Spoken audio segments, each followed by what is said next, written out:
امریکہ میں ایک کانفرنس میں شریک تھا،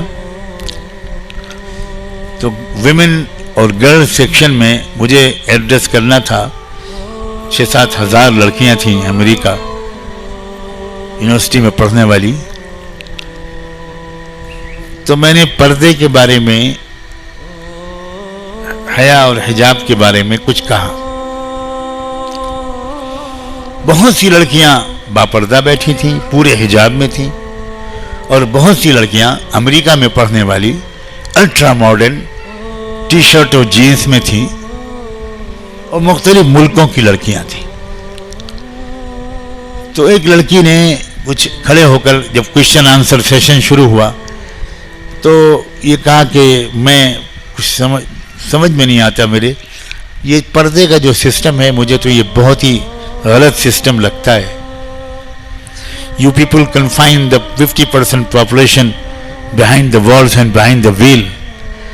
آپ 50% آبادی کو دیوار کے اندر قید کر دیتے ہیں اور نقاب کے پیچھے چھپا دیتے ہیں. یہ کیا طریقہ ہے؟ اس سے پہلے کہ میں جواب دیتا، میں بڑا خوش ہوا یہ سوال سن کر، لیکن اس سے پہلے کہ میں جواب دیتا ایک ملیشین لڑکی نے ہاتھ اٹھایا اور اس نے مجھ سے کہا کہ mister Nomani, please can you allow me to answer this question, میں اس کا جواب دینا چاہتی ہوں. میں نے کہا ضرور، پلیز کم آن. وہ لڑکی آئی اور اس نے آ کر اسٹیج سے، ملیشیا کی لڑکی نے اپنی کہانی سنائی.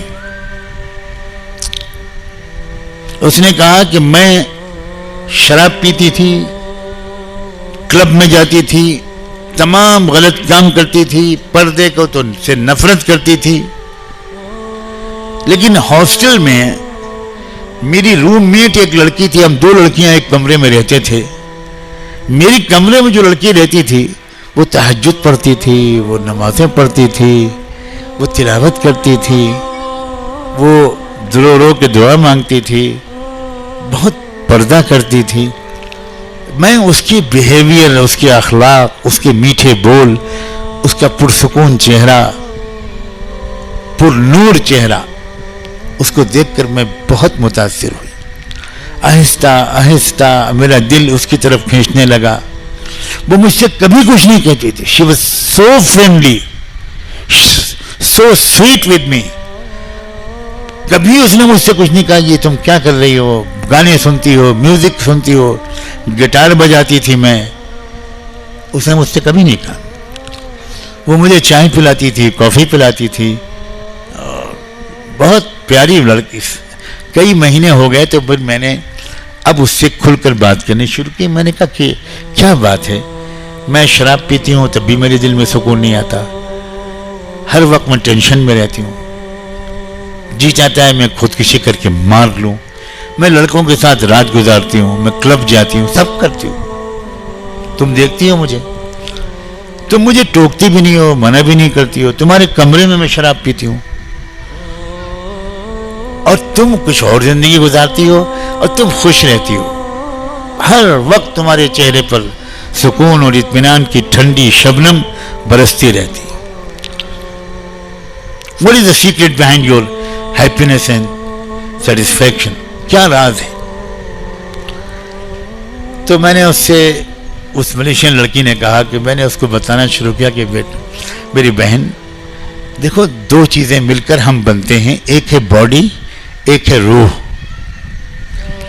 اگر روح کو اس کی ڈائٹ ملے تو روح خوش ہوتی ہے، اور روح کے خوش ہونے سے انسان خوش ہوتا ہے. بدن پر کریم پاؤڈر لگا ہو اور دل میں سکون نہ ہو تو کوئی خوشی نہیں ہوتی. میں اللہ کا شکر ہے نہ میک اپ کرتی ہوں نہ کچھ کرتی ہوں، لیکن پاک صاف رہتی ہوں. حیا اور حجاب میرا زیور ہے. میں کبھی کسی لڑکے سے مکس اپ نہیں ہوتی، کسی سے ہاتھ نہیں ملاتی. اسی یونیورسٹی میں پڑھتی ہوں تمہارے ساتھ، اور 3 سال سے میں ٹاپ کر رہی ہوں. پوری یونیورسٹی میں میرا رینک پہلا آتا ہے. میں اس لیے خوش ہوں. تو وہ لڑکی کہنے لگی کہ کیا تم مجھے یہ سکھا سکتی ہو؟ ہاں بالکل. دھیرے دھیرے اس نے کچھ کتابیں دیں، کچھ لٹریچر دیا، کچھ گفتگو اس سے کرتی رہی، کچھ اچھی اسلامک تقریریں اس کو سناتی رہی، یہاں تک کہ اس ملیشین لڑکی نے یہ کہا کہ میں ہی وہ لڑکی ہوں، یہ میرا حال تھا اور میں اس دور سے گزری ہوں، اس دور سے گزر کر میرے رب نے مجھے ہدایت دی اور میں نے رمضان کی پہلے جمعے کی رات میں نے اسلام قبول کر لیا۔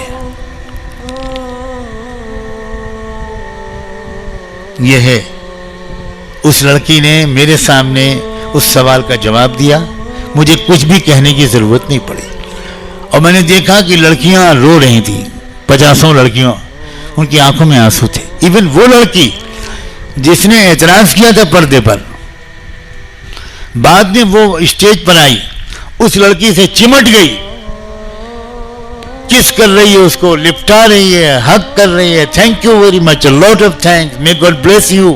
وہ کرسچن لڑکی تھی۔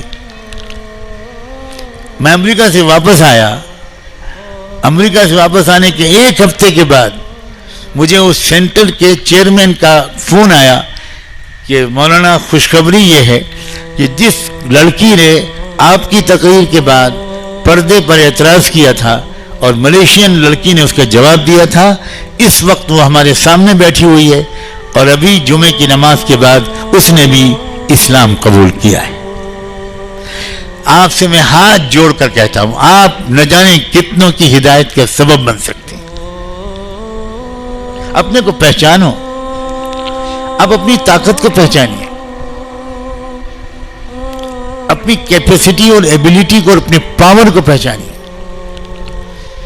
اسلام سمجھیے، اسلام پڑھیے، اسلام سمجھیے، اسلام پر مطمئن ہو جائیے، اسلام پر عمل کیجیے، اسلام پر فخر کیجیے، اور اسلام کے تحفے کو دوسری بہنوں سہیلیوں تک پہنچانے کی کوشش کیجیے، اور کم سے کم یہ دعا مانگیے روز، اللہ ساری لڑکیوں کو اسلام کا راستہ دکھا دی، ساری عورتوں کو اسلام کا راستہ دکھا دی، اور ہمیں بھی اس کے لیے قبول فرما لیجیے۔